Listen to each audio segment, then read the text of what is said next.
जैसा कि आप जानते हैं लोकसभा 2024 के चुनावी समर का आरंभ हो चुका है। उम्मीदवारों का ऐलान नहीं हुआ है, पार्टियां मजबूती के साथ अपना प्रयास कर रही हैं और आज हम बात करेंगे शिवहर लोकसभा चुनाव पर। जैसा कि आप जानते हैं बिहार में 40 लोकसभा सीट है, तो आज हम शिवहर लोकसभा सीट पर बात करेंगे। जैसा कि आप जानते हैं अभी यहाँ पर वर्तमान सांसद महोदया रमा देवी जी हैं, तो इसका हम पार्ट 1 ला चुके हैं लोकसभा के संभावित उम्मीदवार। ये पार्ट 2 है, अगर आपने पार्ट 1 नहीं देखा है तो आप जाकर पार्ट 1 जरूर देख लीजिए। आज क्योंकि इतने ज़्यादा उम्मीदवार ही सामने आ रहे हैं, क्योंकि पार्ट एक वीडियो में सबको समाहित करना पॉसिबल नहीं हो पाया है, इसलिए मैंने पार्ट 2 बनाया है। तो देखिए इस पार्ट 2 में सबसे पहला नाम सामने आ रहा है सुनील कुमार पिंटू जी का।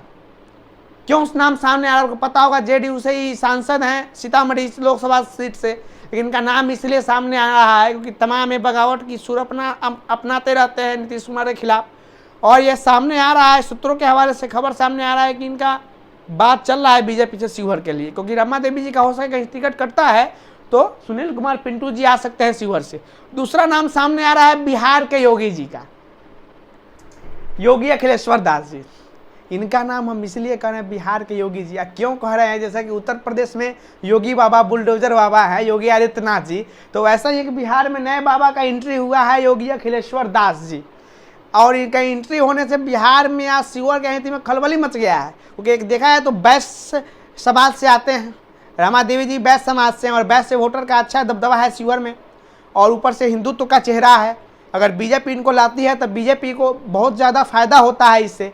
तो खैर देखते हैं चुनाव के समय क्या होता है, लेकिन हम कह सकते हैं कि योगी अखिलेश्वर दास जी बहुत ही मजबूत उम्मीदवार के रूप में सामने आ सकते हैं। और तीसरा नाम सामने आ रहा है राणा रणजीत सिंह जी का, और इनका नाम आप जानते होंगे अगर आप बिहार के ऐतिहासिक से हैं, शिवहर सीतामढ़ी अगर मोतिहारी से ताल्लुक रखते हैं तो इनका नाम आप जरूर जानते होंगे, राणा रणजीत सिंह। इनके पिता स्वर्गीय बिहार विभूति सीताराम सिंह जी के बेटे हैं। आपको पता होगा इनके भाई राणा रणधीर सिंह मधुबन विधानसभा क्षेत्र से बीजेपी के विधायक हैं, पूर्व मंत्री भी रह चुके हैं, लेकिन ये अभी जन सुराज के साथ हैं। प्रशांत किशोर, आपको पता होगा ये मजबूत उम्मीदवार क्यों है, क्योंकि प्रशांत किशोर का जिस पर हाथ पड़ता है जिसके माथे पर, वो खुद ब खुद मजबूत उम्मीदवार हो जाता है।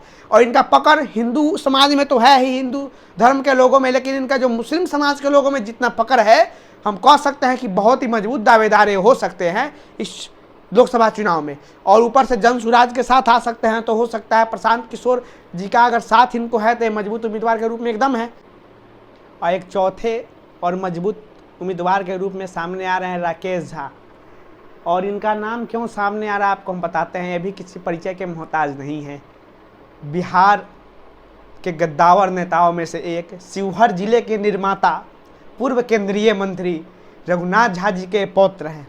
और आप जानते हैं बिहार की राजनीति में रघुनाथ झा जी का जो दबदबा था, अभी भी है उनके नाम का, कितना बड़ा दबदबा है।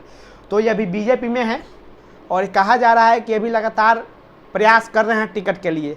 पिछली बार इनका रीगा विधानसभा से टिकट के लिए बात चला था, लेकिन ऐन मौके पे मोतीलाल प्रसाद जी को टिकट मिला था।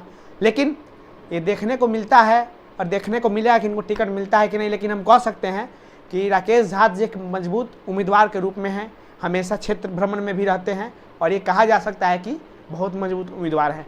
अब देखिए अब नाम सामने आ रहा है पवन जायसवाल जी। आप जानते होंगे ये भी बहुत मजबूत उम्मीदवार के रूप में हैं।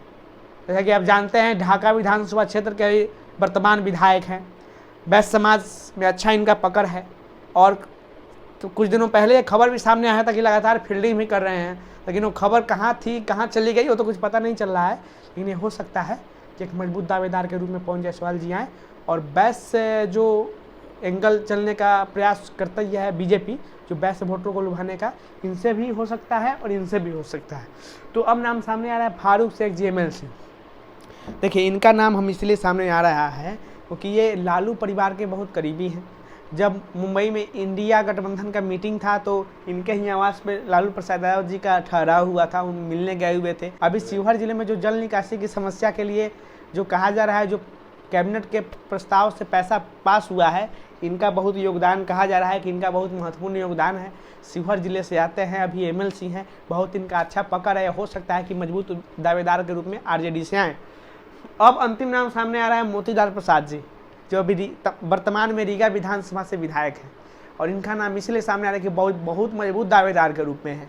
और क्यों है? क्योंकि उनका उस क्षेत्र में बहुत अच्छा पकड़ माना जाता है और ये कहा जा रहा है कि इन पर भाजपा भरोसा जता सकती है। बहुत वरिष्ठ है, वरिष्ठ नेताओं में से एक है और ये कहा जा सकता है कि ये जितने भी उम्मीदवार आपने नाम बताए हैं, मैंने जितने भी उम्मीदवारों का नाम सुझाया है आपको पार्ट 2 वीडियो में, कहा जा सकता है कि बहुत मजबूत दावेदार के रूप में आ सकते हैं शिवहर से। तो खैर देखने की बात है, जब समय आता है कि इनको टिकट मिलता है, कौन से उम्मीदवार जीतते हैं, कौन से उम्मीदवार टक्कर देते हैं, तो समय की बात है। तो खैर इस वीडियो को ज़्यादा से ज़्यादा शेयर कीजिए आप। कैमरामैन सुमित के साथ मैं शिवम, बहुत बहुत धन्यवाद।